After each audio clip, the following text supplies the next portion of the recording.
فاز الوداد بثلاثية نظيفة والترجي يتعادل وكلاهما في صدارة المجموعة. الوداد والترجي في الصدارة.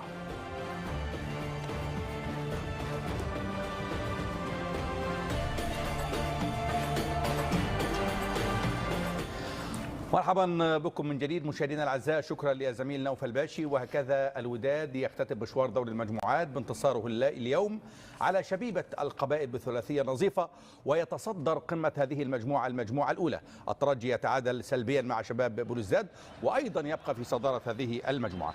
فمبروك لكل الفرق التي تاهلت، ومبروك للوداد الصداره، ومبروك للترجي الصداره. عزيز منيج، اداء متميز في شوط المباراه الثاني، كانت هناك اكثر فعاليه لفريق الوداد وكان اكثر يعني نجاعه هجوميه اكثر من الشوط الاول. صحيح، مع تسجيل الهدف الثاني مبكر ودخول ايضا المهاجمين اللي اعطوا حلول كثيره. هذا ما تكلمنا. صامبو دائما سجل الهدف الثاني. الكرة تحبه لأنه دائما شوف اللاعب مجتهد. صحيح أنه ليست لديه مظاهرات كبيرة ودائما ما نقول بأن الوداد يستحق مهاجم أفضل، ولكن مجتهد دائما. هدف شبيه بالذكريات الموسم الماضي النهائي مترجية، وهذه أفضل صورة في هذا اليوم. وعودة هذا اللاعب مهم جدا في صفوف الوداد واحتفاله مع الجماهير الودادية اللي كانت غفيرة، وتحية لها لأن في يوم رمضان يعني رمضان العائلة، وتشوف بأن الملعب مليان وهزيج. 3 أهداف مهمة، وخصوصا الشوط الثاني الوداد كان أفضل. طيب، إذا أصبح الترتيب النهائي لهذه المجموعة مشاهدينا بعد انتهاء هذه المباراة على النحو التالي: الوداد يتصدر القمة ب13 نقطة، شبيبة القبائل الثاني ب10 نقاط وكلاهما يتأهل إلى دور الثمانية، بترو أتلتيكو الأنجولي بعد فوزه بالأمس على فيتا كلوب 7 نقاط ويودع البطولة، وفيتا كلوب ب4 نقاط تتذيل هذه المجموعة. المجموعة الرابعة بعد تعادل الترجي وشباب بلوزداد سلبيا، الترجي أصبح في الصدارة ب11 نقطة، شباب بلوزداد رفع رصيده إلى 10 نقاط وكلاهما يتأهل إلى دور الثمانية. الزمالك بعد فوزه بالأمس على المريخ ب4 مقابل 3 بقي ب7 نقاط بالطبع وودع البطولة، والمريخ ب5 نقاط أيضا ويودع هذه البطولة. إذن الفرق المتأهلة إلى دور الربع النهائي دور الثمانية: أصحاب المراكز الأولى الوداد ومامولدي صن داونز والرجاء والترجي، بينما أصحاب المرتبة الثانية والترتيب الثاني شبيبة القبائل الأهلي المصري، سيمبا التنزاني وشباب بلوزداد الجزائري. ولن يتقابل أي من الفرق أصحاب المراكز الأولى مع بعضهم البعض، ولن يتقابل أصحاب المركز الثاني مع بعضهم البعض، فلا بد أن تكون طبعا المواجهة بين أول وثاني، والقرعة ستكون يوم الأربعاء القادم بمشيئة الله. نعود إلى رفيق صيفي للحديث عن شبيبة القبائل وكيف أدى ميلود حمدي هذه المباراة وتقييمك لهذا الأداء، وهل كان بالإمكان اليوم أفضل من مكان وكان ممكن الشبيبة يقدم مردود أفضل أمام الوداد، أم أن هذا هو الواقع؟ أول شيء مبروك للوداد ومبروك عليهم الفوز والصدارة في هذه المجموعة، ومبروك أيضا للشبيبة أن يعود إلى دور الثمانية. منذ 2010 لم يصل إلى دور الثمانية. مبروك للشبيبة للتأهل يعني في مجموعة صعبة بكل المشاكل التي يتخبط فيها منذ بداية الموسم، عرف يعني كيف يوصل ويتأهل في هذه المجموعة. هذا أول شيء. ثاني شيء، صحيح مباراة مختلفة على شوط أول شوط ثاني، كان ممكن بنفس الأداء في الشوط الأول أو بخروج الشوط الأول بتعادل كان ممكن تغير كل شيء. وهذا الهدف اللي أنا بالنسبة لي هدف تسلل ولمسة يد، فيه كل شيء على كل حال. ولكن الحكام هذه هي يعني ليس أول مرة نتكلم عن الحكام، ليس إلا في مباراة الوداد والشبيبة اللي نتكلم عليها. يعني من قبل احنا نتكلم. أنا الغريب اللي يحيرك يعني وجود الفار في الربع ابتداء من الربع. هذه نقطة طبعا، خصوصا لا عشان الملعب لماذا لا من بداية هذه البطولة؟ ليست كل الملعب في دور المجموعات مستعدة لاستقبال الفار. أنت تتكلم على بطولة دوري رابطة أبطال أوروبا، ما المفروض الفار ما يجيش حتى للربع، يجي من قبل لكل الفرق، لان فيه فرق استفادت من الفار وفيه فرق لم تستفد وفيه فرق حتى بالفار وضيعها الفار. يعني طيب، نتحدث عن شبيبة القبائل الذي يصل الربع النهائي للمرة الأولى منذ نسخة 2010. هذا بين قوسين. بالنسبة للشبيبة صحيح في الشامبيونز ليج منذ 2010، ولكن في الكونفدرالية كانت تقريبا منذ في الفاينل أمام الرجاء، في الفاينل أمام الرجاء يعني عاد. صحيح أهم شيء هو تأهل في دوري المجموعات.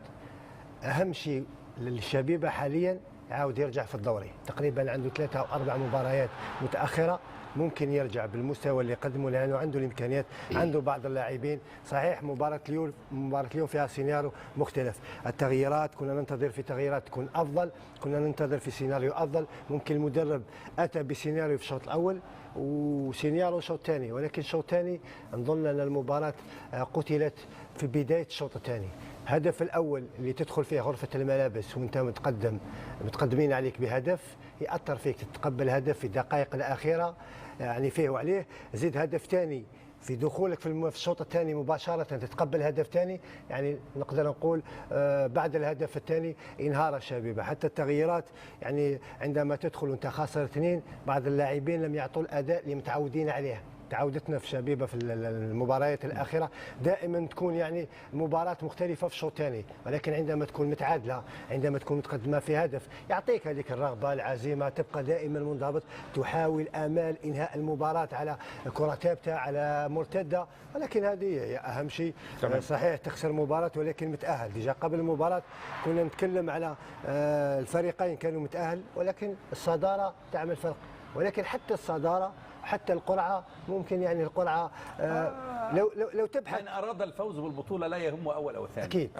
طيب سؤال له عزيز مهم، وهو جريدو. هذه هي المباراه السابعه لجريدو مع الفريق، لم يخسر حتى الان، فاز في 4 من قبل وتعادل في 2.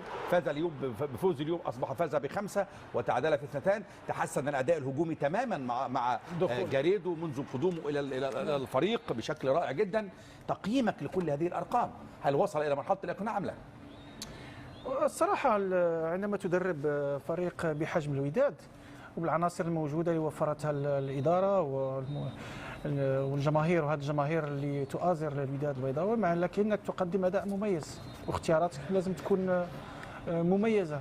شفنا العناصر كيف اللي دخلت في الشوط الثاني، كيف شاهدنا مباراة أخرى تفوق كبير للوداد، فرق ما بين الوداد في الشوط الاول وفي الوداد في الشوط الثاني. لذلك فاظن بان الوداد لديه كل العوامل وسبل النجاح. الان يبقى للمدرب ان يكون اختيارات صائبه واختيارات موفقه. اليوم كان موفق صحيح في الشوط الثاني، لم يكن موفق في الشوط الاول. كانت جيده في التغييرات في الشوط الثاني. في الشوط الثاني، وهذا التغييرات كنا تكلمنا عليها لانه سوف تغير من مجرى المباراه.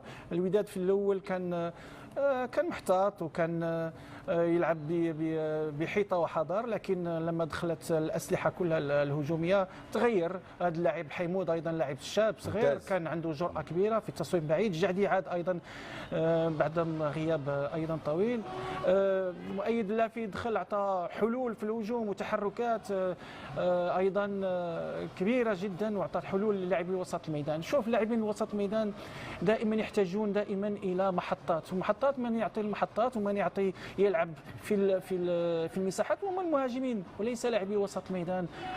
كل واحد عنده دور. مترجي ايضا وايضا ونجم اعطوا حلول ولعبوا بطريقه جيده. اظن بالوداد بهذه العناصر الموجوده، اظن بان اذا احترم التوازن في الفريق، اظن بان الوداد قادر على هزم اي خصم. الان لازم ايضا جريدو لازم يكون يعني دقيق في اختياراته التكتيكيه في المباريات ايضا القادمه، لان اليوم صحيح ان في الشوط الاول كان هناك شويه الحظ، لان لما كانت فرصتين لشبيبه القبائل، لكن بعد ذلك الوداد خذا بزمام المباراه واظن استحق انه الفوز. طيب شبيبه القبائل، تقييمك للاداء الهجومي رفيق؟ يعني فرص اتت في الشوط الاول وفرص ايضا اتت في الشوط الثاني، لكن لم نجد التنفيذ امام المرمى بشكل جيد. يعني لم نشعر بالخطوره، لم يشعر فريق الوداد بالخطوره رغم الفرص التي اتت واتيحت لشبيبه القبائل. كان بالنسبه لي كان في الشوط الاول افضل، صنع فرص افضل في الشوط الاول، لان الشوط الثاني اختلف. يعني الشوط الثاني حتى ولو حاول، حتى ولو قام بتغييرات، حتى ولو بادر، لكن لم تكن الفرص اخطر من يعني فرص سانحه للتسجيل او فرص فرديه وجها لوجه او كرات ثابته خطيره. لم نلاحظ النقص الهجومي او النجاعه الهجوميه ناقصه في شبيبه القبائل. زياده عن هذا ايضا نظام اللعب، كي تلعب بنفس نظام اللعب بمهاجم واحد ولاعبين على الاطراف ياثر بعض الشيء. ممكن يكونوا تغييرات اكثر هجوميه عندما تكون خاسر 1-0. انا التغييرات نبداهم من الشوط الاول، يعني من الشوط الثاني 45 ما بين الشوطين نقوم تغييرات لكي اهاجم، تغييرات لكي ابادر اكثر في الهجوم، تلعب بلاعب هجومي. يعني انت أكثر. لم تقتنع بتبديلات مولود حمدي اليوم؟ تاخرت بعض الشيء او لم تغير في شكل الفريق، او لم تضيف للفريق؟ متعودين تضيف وتغير في شكل الفريق، ولكن اليوم لم تغير ولو تعطي اضافه في بعض الاحيان. يمكن احساس اللاعبين رفيق ان خلاص الموضوع حسم.